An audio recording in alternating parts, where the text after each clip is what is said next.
NSS के विद्यार्थी पिछले 3 दिनों से पवित्र नगरी अमरकंटक में स्वच्छता का काम कर रहे हैं।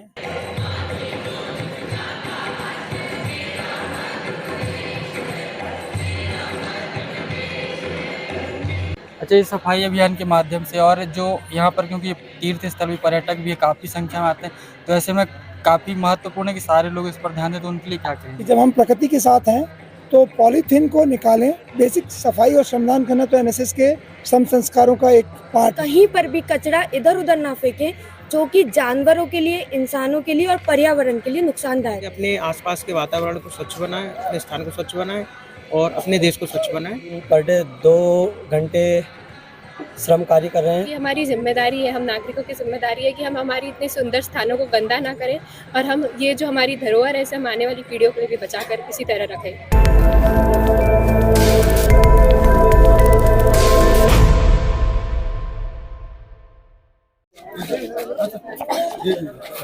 पवित्र नगरी अमरकंटक में राष्ट्रीय सेवा योजना का प्रशिक्षण शिविर चल रहा है। इसके अंतर्गत प्रत्येक दिन विभिन्न गतिविधियां और कार्यक्रम आयोजित होते हैं। उनमें से एक महत्वपूर्ण कार्यक्रम है सफाई अभियान, जो कि शायद अभी करके ही आ रहे हैं। जैसा कि यहाँ पर छात्र हैं। सर, आपसे जानना चाहिए क्या कुछ है कार्यक्रम है, आप लोगों का प्रशिक्षण शिविर चल रहा है? जो हमारे देश के माननीय प्रधानमंत्री जी का संदेश है, स्वच्छता ही सेवा है, उसी को कार्य रूप में परिणत करते हुए हमारे एनएसएस के विद्यार्थी पिछले 3 दिनों से पवित्र नगरी अमरकंटक में स्वच्छता का काम कर रहे हैं।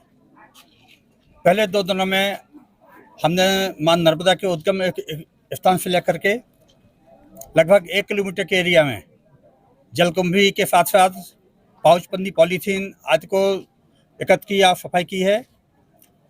आज हमारे छात्रों ने, जहाँ भी एक हफ्ते से मेला चल रहा था, उस मेला प्रांगण में लगभग अभी 10 क्विंटल से ज़्यादा पन्नी पड़ी हुई थी, जो जंगलों में जा रही थी।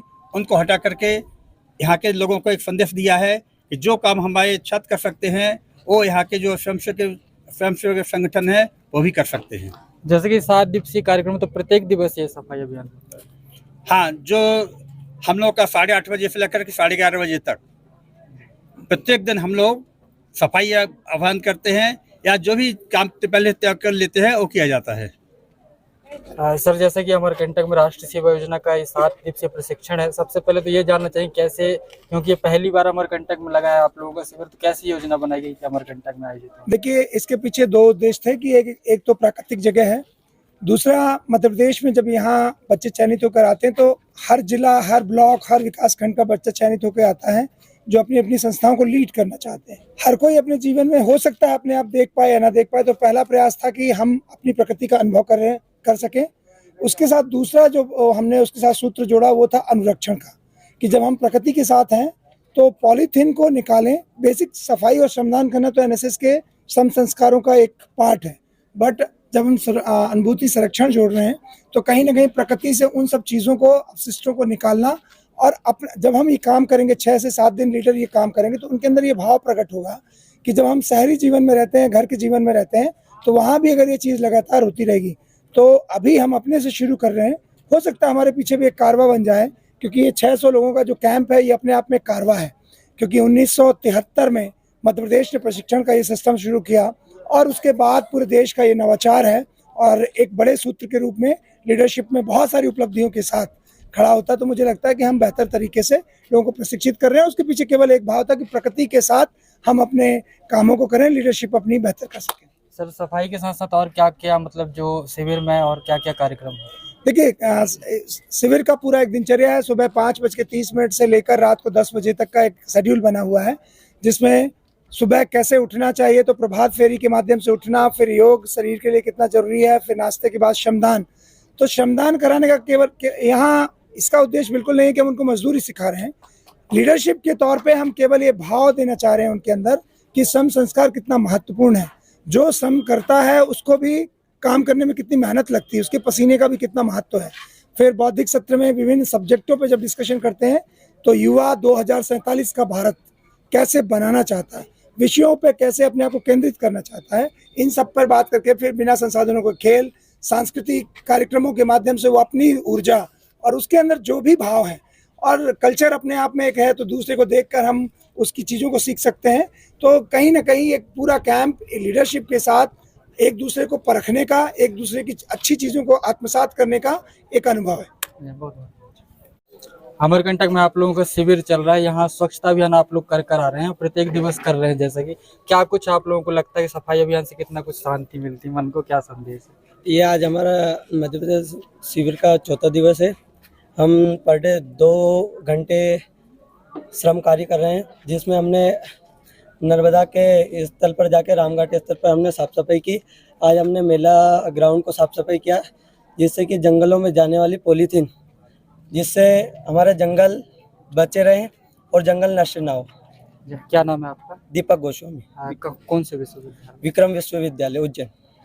जैसे कि सफाई अभियान में आप लोग हैं, और सफाई अभियान के माध्यम से स्थानीय लोगों को क्या संदेश दे रहे हैं, और यहाँ पर्यटक भी आते हैं उनके लिए क्या संदेश है? हम यही संदेश देना चाहते हैं कि हम जितनी ज़्यादा हो सके गंदगी ना फैलाएं, पॉलीथीन का इस्तेमाल ना करें, और जितना हो सके अपने आसपास के वातावरण को स्वच्छ बनाएं, अपने स्थान को स्वच्छ बनाएं और अपने देश को स्वच्छ बनाएं।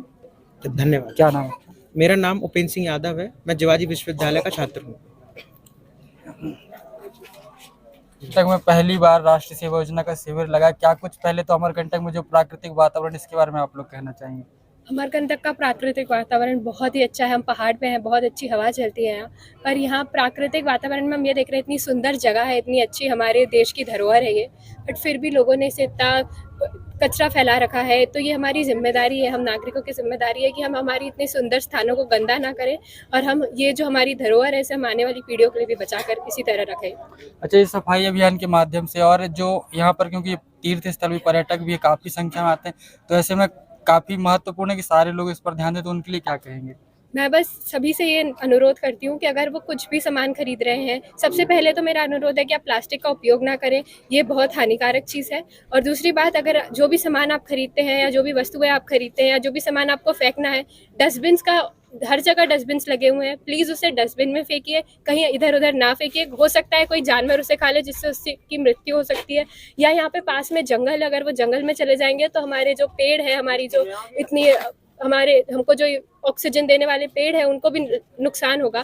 तो मेरा बस अनुरोध है कि कचरा डस्टबिन में फेंकिए। नहीं आपको डस्टबिन दिख रहा है, आप उसे अपनी जेब में रखिए, उसे अपने बैग में रखिए, जहाँ दिखेगा वहाँ फेंकिए, पर ऐसे कचरा फैलाइए नहीं। क्या नाम है आपका? देवांशी पवार। कहाँ से हैं? मैं देवी इंदौर से हूँ। यहाँ सफाई करने के बाद क्या कुछ मन को आपको लगता है? मुझे लगता है कि हम मेला जाते हैं, हमें इधर उधर कचरा नहीं फेंकना चाहिए, क्योंकि हम तो मेला घूम के चले जाते हैं, बाकी जो कचरा रह जाता है वो पर्यावरण के लिए बहुत नुकसानदायक रहता है। मेले में हम लोग आज सफाई करने गए, हमने देखा कि काफ़ी पॉलीथीन इधर उधर थी, और पॉलीथीन का मतलब रीयूज रिसाइकिल ही कर सकते हैं, वो पर्यावरण में कहीं मिटती नहीं है, जो कि बहुत हानिकारक होती है इंसानों के लिए, जानवरों के लिए। जानवर भी उसे खा सकते हैं, कई गाय कई कुत्ते मर जाते हैं, तो हमें उनकी भी रक्षा करनी चाहिए और पॉलीथीन को इधर उधर नहीं फेंकना चाहिए। मेरा बस यही अनुरोध है सभी से कि कहीं पर भी कचरा इधर उधर ना फेंकें, जो कि जानवरों के लिए, इंसानों के लिए और पर्यावरण के लिए नुकसानदायक होगा। जैसे कि आप लोगों को 7 दिवसीय प्रशिक्षण शिविर है, तो क्या कुछ सीखने को मिलता है?